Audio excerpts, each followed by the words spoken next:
when you're doing theater acting, it's more of lahat ng emotion is palabas, diba? Is expressed and modulated towards the people who are watching.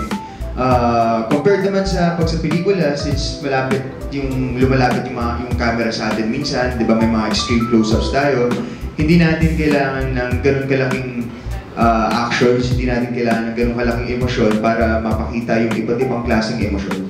So, yun yung pinaka naging challenge siguro for me is now trying to find my way through the theater and movie acting techniques na natutunan ko kay Direk Dante. Well, yun, hindi naman kami napabayaan, you know, Direk Dante was there every step of the way. Sinisigurado niya na nung time na sinushoot namin yung pelikula, sinisigurado niya na, "Ups, wait lang Pao, medyo nagiging teatro ka ngayon, we have to step back a bit." So, thankful ako kay Direk na binabaril niya yung mga kailangan barilin. Parang pakiramdam ko yung script ng TV and pelikula. Kasi syempre, pag nagme-memorize tayo ng lines para sa isang eksena sa pelikula or teleserye, usually yung eksena is like, what, a minute or a minute and a half long. Max na siguro yung 2 minutes, di ba? Pero yung dito sa teatro, parang kailangan pahabahin mo lahat eh. Parang kumbaga kailangan in character ka for an hour and a half instead of a minute and a half. So, parang for me, in a way, mas naging madali siya to dive into character kasi nga you're given so much time to absorb and embody the character compared sa pag sa TV. A minute and a half, sisigaw agad yung director ng cut. Kasi dun sa teatro, everything was, "Oh, hello, ganyan. Dito ako ngayon, asan ka na?" Ganyan. So, ang problema kasi, lalo na if you're working with a camera and extreme close-ups, and lalo na may mga lapel din kasi kaming nakatago eh.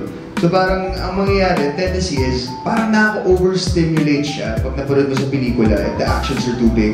So yun siguro yung kailangan kong i-unlearn is yung pagiging malaki ng actions ng character and pagiging modulated ng boses and trying to make everything sound like as if no one's watching. Kasi yung teatro, pag nagbabato ka ng linya, halata pa rin na binabato mo sa buong audience yung lines mo eh. Compared sa pelikula, a small line can mean a lot of things depending on how you twitch your eyebrow. Alam mo yung mga ganun pag sa pelikula. Para masabing memorized ko ng 100%, siguro mga 1 month ko direct, no? Mga a month and a half bago ko na-memorize. And yung technique ng pag-memorize is sinulat ko yung buong script sa pad paper.